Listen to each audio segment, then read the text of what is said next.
नमस्कार मित्रों, मैं हूं उमंग श्रीवास्तव और आज मैं आपको स्टॉक मार्केट का बहुत इंपॉर्टेंट एस्पेक्ट बताने जा रहा हूं। ये पूरे यूट्यूब पे आपको कोई नहीं बताएगा, ये गारंटी है मेरी। कंपनी क्या स्टोरी सुना रही है? पूरी दुनिया में हर कोई दूसरे इंसान को स्टोरी ही सुना रहा है। हर किसी का अपना अपना एजेंडा है और हर कोई उस एजेंडा के तहत ही ऑपरेट करता है। तो कंपनी का भी एक एजेंडा है। कंपनी का जो बोर्ड है उसमें अंदर अलग बातें होती हैं और बाहर जो प्रेस रिलीज होते हैं उसमें अलग तरह की बातें होती हैं। तो अब अगर कोई कंपनी कह रही है कि नेक्स्ट इतने टाइम में हम ये वाला काम करेंगे, इस तरह से करेंगे और इससे ये इम्पैक्ट आएगा, तो क्या वो इम्पैक्ट सही में आया या नहीं? कंपनी ने जो स्टोरी सुनाई आपको, क्या कंपनी उस स्टोरी पे टिकी है? क्या उस कंपनी ने उस स्टोरी में जो प्रॉमिस किया था उस प्रॉमिस को डिलीवर किया है या नहीं? अगर वो कंपनी कंसिस्टेंटली उस स्टोरी जो वो सुना रही है उसे डिलीवर करती जा रही है तो उस कंपनी का शेयर बढ़ेगा ही बढ़ेगा। आज नहीं तो कल, बट वो बढ़ेगा ज़रूर। उसका बढ़ना तय है और आपको ये चीज़ एनालाइज करनी बहुत ज़रूरी है। जो लोग भी इस कोर्स की सारी वीडियोस को फॉलो कर रहे हैं उनसे मेरी एक रिक्वेस्ट है, आप करेंगे तो आपको काफ़ी सारी और चीज़ें समझ में आएंगी जो मैं बताता हूँ। उसके अलावा भी आपको ब्लू चिप कंपनीज़ को लेना है। ब्लू चिप कंपनी कौन सी हो गई? जिसमें ग्रोथ का भी पोटेंशियल है और वो थोड़ी बड़ी कंपनीज़ हैं। अब ऐसा आपको क्यों करना है, आप इसके पीछे रीजनिंग पूछेंगे। तो जो छोटी कंपनीज़ होती हैं उसमें शेयर के प्राइस को रिग करना आसान होता है, यानी कि उसे आप ऊपर नीचे ऑपरेट कर सकते हो कुछ करोड़ रुपयों की मदद से ही।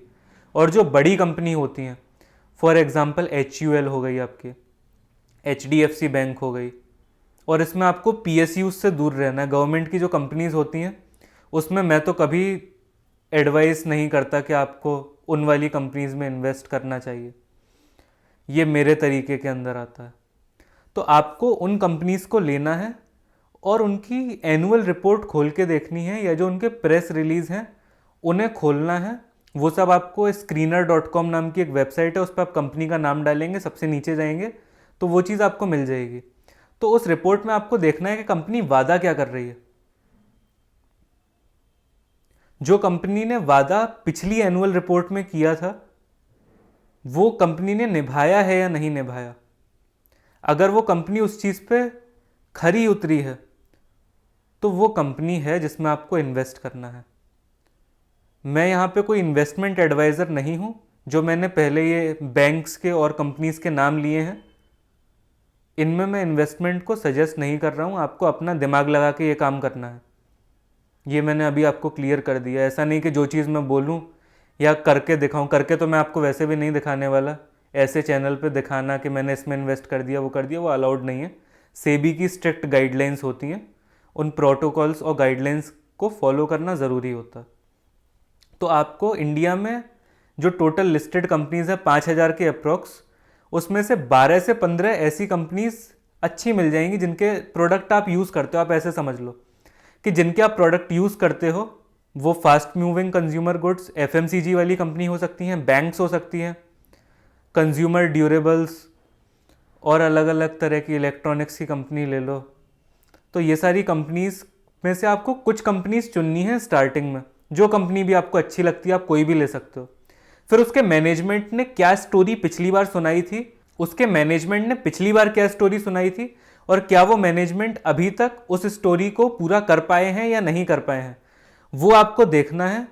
और उससे आपको चार्ट का ट्रेंड देखना है कि कंपनी ने प्रॉमिस किया तब तो उनका शेयर प्राइस ऊपर आया। अब आप ये भी कहीं पे नोटिस करोगे कि कोई कंपनी है ऐसी जिसने कुछ प्रॉमिस किया और उसका शेयर प्राइस ऊपर नहीं गया, तो उसमें आपको ये समझना है कहीं ऐसा तो नहीं है कि कंपनी ने पहले ऐसे प्रॉमिसेस किए हों और वो प्रॉमिसेस कभी भी फुलफिल ना किए हों।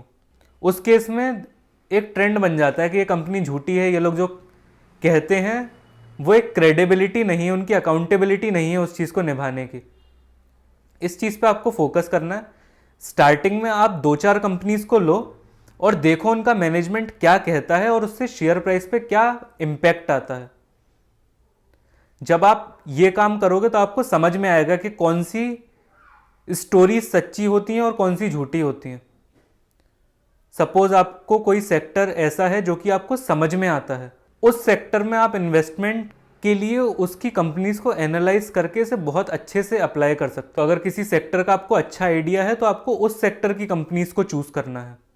और जनरली ऐसा होता है कि लोगों को स्टॉक मार्केट में कुछ बहुत फैंसी चीज़ें पसंद आती हैं।